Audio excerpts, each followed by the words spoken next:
About the diagnosis of otitis media, the different diagnostic techniques are: the first thing is otoscopy. So, in an otoscopic examination, if it is an ASOM or acute suppurative otitis media, you can see a red bulging tympanic membrane. If it is ruptured, there will be purulent discharge from the ear. So acute suppurative otitis media ആണെങ്കിൽ ഓട്ടോസ്കോപ്പിയുടെ സമയത്ത് നമ്മളുടെ ENT സ്പെഷ്യലിസ്റ്റിന് ഒരു red bulging tympanic membrane ആണ് കാണാൻ പറ്റുക. Tympanic മെംബ്രെയിൻ ruptured ആണെങ്കിൽ ചെവിയുടെ വെളിയിലേക്ക് ഒരു പുരുലൻ ഡിസ്ചാർജും കാണാം. In case of serous otitis media there will be thick bulging or retracted dull grey tympanic മെംബ്രെയിൻ. സോ സിറസ് ഒട്ടൈറ്റിസ് മീഡിയ ആണെങ്കിൽ കാണാൻ പറ്റുന്നത് ഒന്നെങ്കിൽ ഒരു തിക്കായിട്ടുള്ള അല്ലെങ്കിൽ ഒരു ഗ്രേ കളേർഡ് ആയിട്ടുള്ള ടിംപാനിക് മെംബ്രെയിനെയാണ്. So these are the things which we see in ഓട്ടോസ്കോപ്പി. ASOM ആണെങ്കിൽ റെഡ് ആയിരിക്കും ടിംപാനിക് മെംബ്രെയിൻ, റപ്ചേർഡ് ആണെങ്കിൽ പുരുലൻ ഡിസ്ചാർജ് കാണും. സിറസ് ഒട്ടൈറ്റിസ് മീഡിയ ആണെങ്കിൽ തിക്കായിട്ടുള്ള retracted dull grey tympanic membrane ആയിരിക്കും കാണാൻ പറ്റുക. The next diagnostic technique is tympanometry. So tympanometry, it is a measurement of the mobility of the tympanic membrane and it estimates the air pressure status within the middle ear. Tympanometry il nammal cheya tympanic membrane mobility എത്രമാത്രം ഉണ്ട്, അതുപോലെ തന്നെ middle ഇയറിൻ്റെ air pressure എത്രയാണ്, ഇത് രണ്ടും measure ചെയ്യുന്ന ടെക്നിക്കാണ് tympanometry. In case of otitis media, there is decreased mobility of the tympanic membrane as well as there will be negative pressure within the middle ear. ഇതാണ് findings.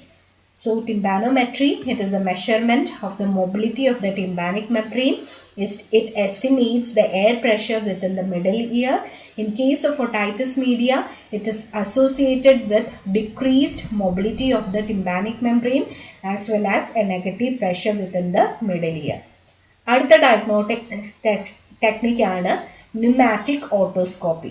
So pneumatic ഓട്ടോസ്കോപ്പി, pneumatic air, അവിടെ എന്താ ചെയ്യാന്ന് വെച്ചിട്ടുണ്ടെങ്കിൽ air is blown to the ear by a pneumatic device which is attached to an otoscope and we will see what happens within the year.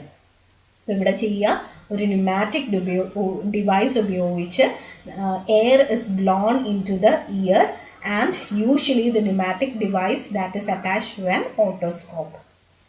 ഇനി ഇതിന് ശേഷം ഉണ്ടാവുന്ന മാറ്റങ്ങൾ, ഓട്ടൈറ്റിസ് മീഡിയയിൽ ഉണ്ടാവുന്ന മാറ്റങ്ങൾ ഇതാണ്. In CSOM there is hypomobility of the membrane observed. So നോർമലായിട്ട് ഈ എയർ ഉള്ളിലേക്ക് ചെല്ലുമ്പോൾ ടിംപാനിക് മെംബ്രെയിൻ മൂവ് ചെയ്യും. പക്ഷേ CSOM അല്ലെങ്കിൽ ഓട്ടൈറ്റിസ് മീഡിയ ഉണ്ടെങ്കിൽ ഈ ടിംപാനിക് മെംബ്രെയിൻ്റെ മൊബിലിറ്റി വളരെ കുറവായിരിക്കും. So pneumatic otoscopy, here a pneumatic device is used or attached to an otoscope and air is blown to the ear. Normally tympanic membrane will move on blowing the air. However, in case of serous otitis media, there will be hypomobility of the tympanic membrane. The next technique is tympanocentesis.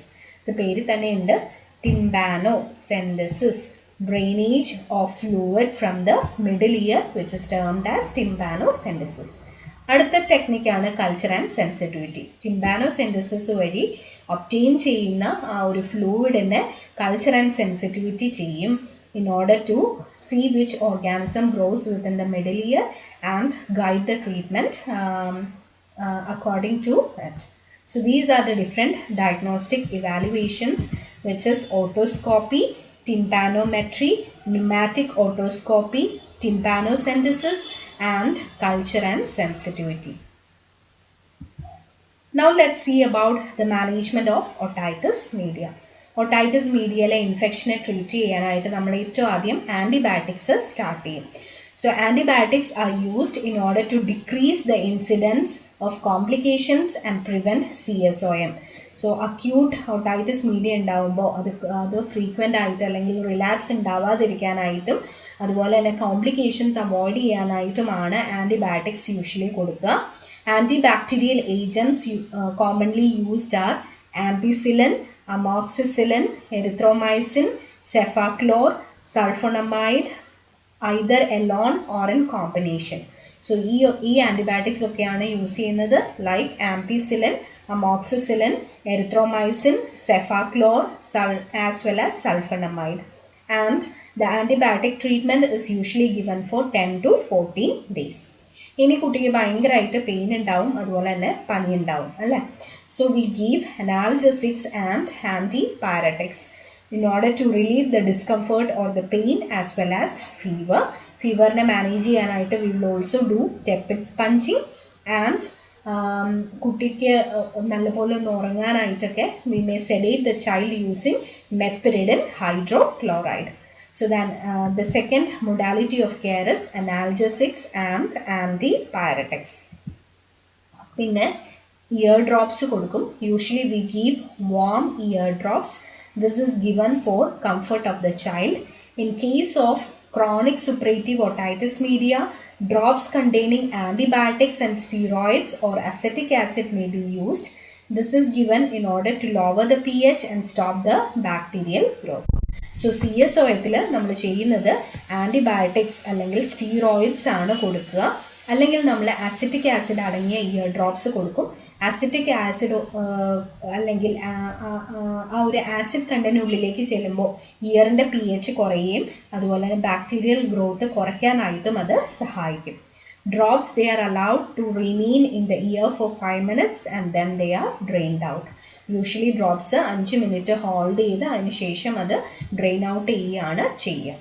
The next thing is antihistamines and decongestants. So in case of allergic rhinitis അല്ലെങ്കിൽ nasal congestion ഒക്കെ മൂലമുണ്ടാവുന്ന otitis media ആണെങ്കിൽ ആൻറ്റിഹിസ്റ്റമിൻസും ഡീകൺജസ്റ്റൻസും കൊടുക്കും. And the final is prophylaxis for serous otitis media with antibacterial agents like Gantricin. So serous otitis mediaയിൽ നമ്മൾ അത് ഉണ്ടാവാതിരിക്കാനായിട്ട് പ്രൊഫലാക്റ്റിക് ആയിട്ട് we may give antibacterial agents like Gantricin.